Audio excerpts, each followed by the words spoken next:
Hey, everybody. Welcome back to another episode of Cash Flow Positive. I'm back this week solo on this part one episode of being a top producer without having to add the super amenities. Okay. So in most markets, we'll put a little disclaimer on the whole super amenities thing. We need to define it and describe it. And also just say, look, it's not really, I'm not telling people to, not add super amenities or avoid markets where you have to add super amenities. I think there are individuals, investors, and like myself who are okay with going into a market and adding quote unquote super amenities to get the high revenue numbers we're looking for. But the first and foremost thing that I always ask myself are, what are my goals? Okay. And if my goals are to cash flow a high amount, like say $100,000, then I'm going to have to I'm going to have to invest into the property. I'm going to have to really be comfortable investing in the property. And I'm probably going to have to add what we're going to define as quote unquote super amenities. But really, it's just more I'm comfortable investing into the property. So when we're talking about being a top producer, though, it has nothing to do with cash flow. Being a top producer is kind of however you define it, right? It could be you make a bunch of money, or you're just one of the top producing properties in that market that has a good ROI. Okay, remember ROI? I did an episode, actually the very first episode, difference between cash flow and cash on cash, right? Being a top producer is however you define your cash flow or your cash on cash. It varies person to person. And so being a top producer in a market doesn't necessarily require you to have to invest a ton, or it could require you to have to invest a ton. It depends on the market. Okay, you hear me a lot say it depends, it depends. It's really what it really does. Depends on the market, depends on where you're looking, what your goals are. And we've spent a lot of time in the past talking about each of those important things. So when I'm going to break this down, it's really just focusing on the generic term, being a top producer, not as how Kenny would see it, but just as, a general definition of a top producer, of someone who is, in the top 10% or maybe even 1% in a market where you don't need super amenities. Okay. Certain markets, you have to have super amenities to be successful. First, let's define super amenities. So to me, super amenities are amenities that are usually ones that can drive and increase ADR and occupancy. Remember, there's three types of amenities out there. Number one, there's amenities that impact your ADR, your average daily rate, right? So think big amenities like pools, right? If you add a swimming pool, you're going to be able to charge a higher nightly rate. Okay. Then there are amenities that impact your occupancy rate. For example, hot tubs. Hot tubs are technically seasonal. They do not actually improve your average daily rate. They improve your occupancy during the slow season, which increases your revenue overall, right? Higher occupancy or higher ADR increases revenue. Barrel saunas, for example, are an occupancy. No one's getting in a barrel sauna in the middle of summertime. Nah. But in the fall and winter, absolutely. They improve occupancy. Okay. We think of other types of amenities out there that, the third category I forgot to mention is guest experience. So think arcades, game rooms, maybe even movie theater rooms that improve the guest experience, which can give you higher ratings and reviews, which can improve your overall revenue. That is data backed. So when we're focusing on super amenities, it can be in any of those three categories. But the point of super amenities are when you think of super amenities, think like pickleball courts and really unique things to your property that improve whether it's the ADR, occupancy, or the guest experience.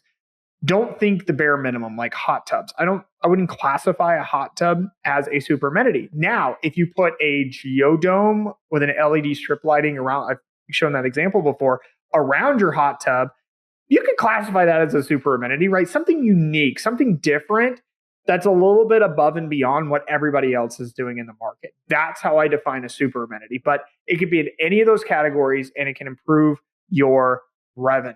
All right. Now, not every single market requires super amenities. And the reason why is because the markets could be more so what I call short-term rental markets.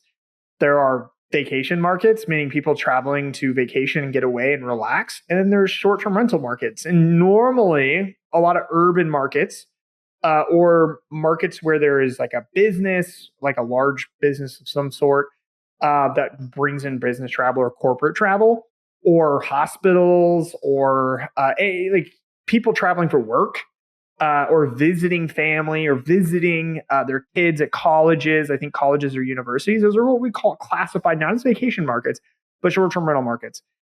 Don't get them confused. Like vacation markets, people travel those markets for vacation. Short-term rental markets, the majority of people travel there for short-term rentals. Sure, you could argue that yes, people can travel there for vacation, but that's not usually what that area is known for. Okay, a case in point, college towns, right? People travel there to visit their kids or go to games or whatever, teachers conferences, professor conference, whatever there is. It's work, right? Work or visiting family or attending a sports event. It's not a vacation per se. It's more of just a short-term rental market.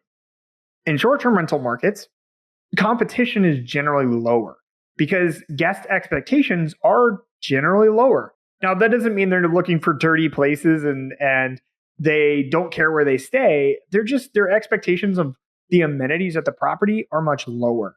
And so what I mean by that is like they're not there to play pickleball. They're not there to sit in a barrel sauna and then jump in the cold plunge in the morning.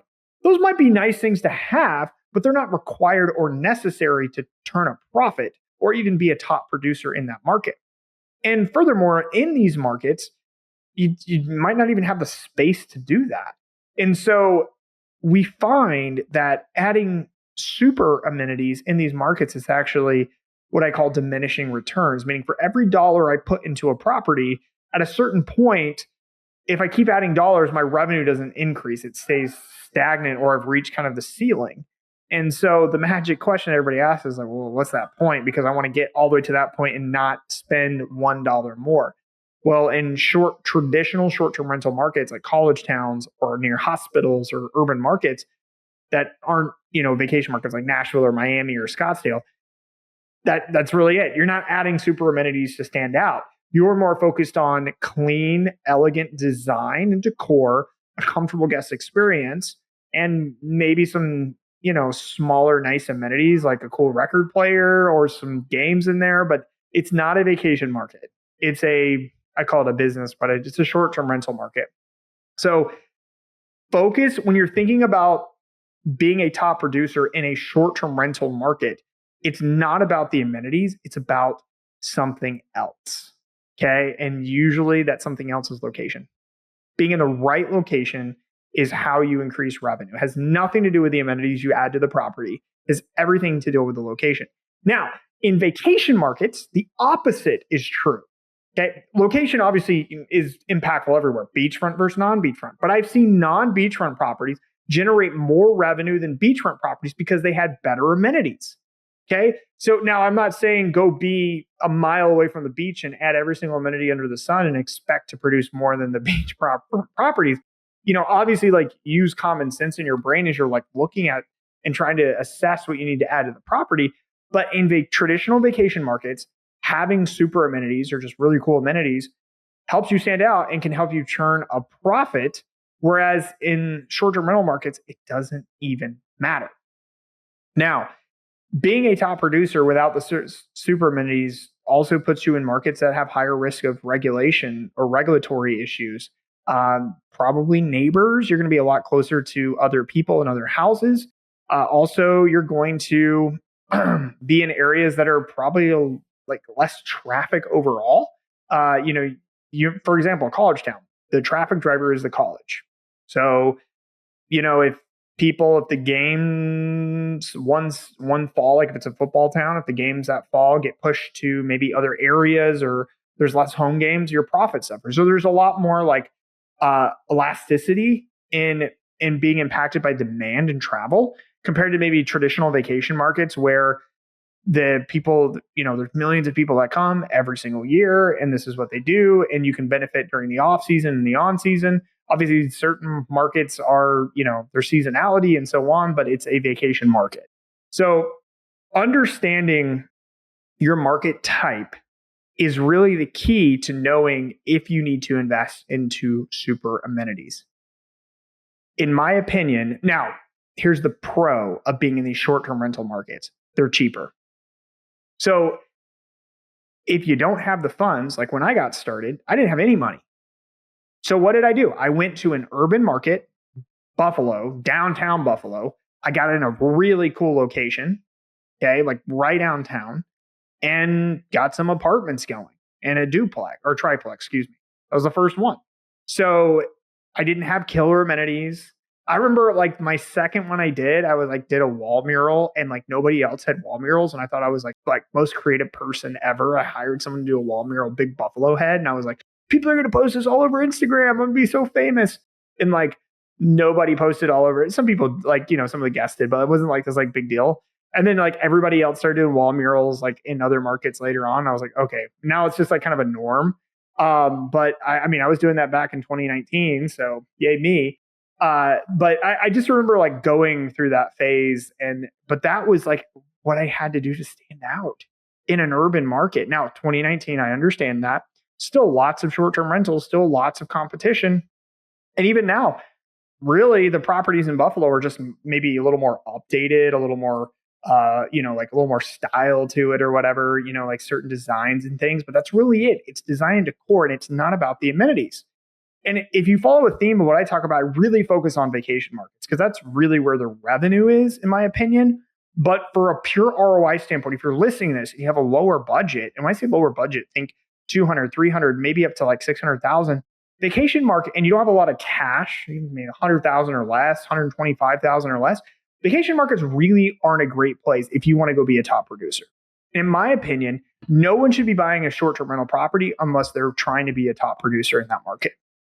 Okay, I understand this idea of like getting into the game, getting a property, but if you're going into the game like shooting for third place or second place even, I mean second place, okay, cool, but like third or fourth place, like that, you're just like you're fighting over, bronze.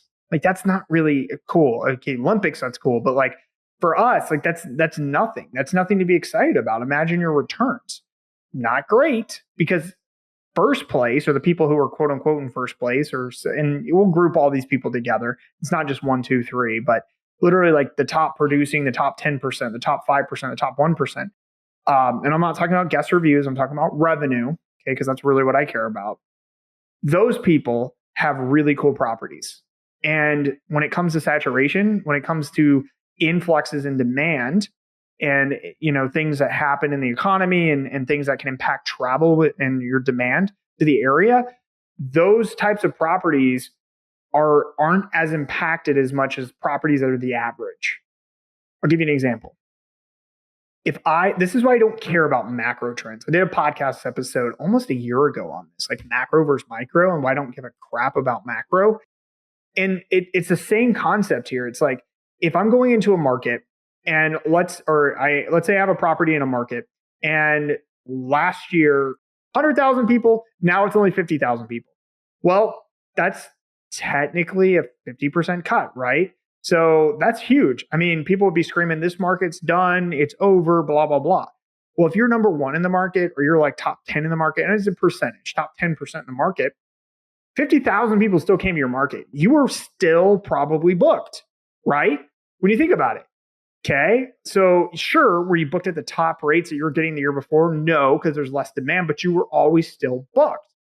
And we can assume you made some money from that property. Whereas the other people, the average, they're going to get hit even harder. So maybe their occupancy rate the year before, we'll keep it super simple math, was 75%. But now with a huge hit, half the demand traveled again to that same area in that market. Maybe their occupancy dropped down to 40%, or even 30%, whereas yours dropped from 75 to maybe 60 or just 65%. So those types of properties have to stand out. And how do they stand out in vacation markets? With super amenities. Whereas in short-term rental markets, it's all about location. It's all about design and decor, and that's it. And so understand your strategy. Now, if you're like, okay, cool, Kenny, that speaks to me. I'm going to have to be in a short-term rental market. Okay, fine. Make sure you understand the regulations. That's the next biggest hurdle with short-term rental markets, is understanding what the regulations are, where you can and you can't STR, because normally it's going to be in a more urban area, or in these more like towns, college towns, for example. But there's Army bases, Air Force bases, like they're just military bases, in other areas, like traffic centers that bring in people for work or for just general travel.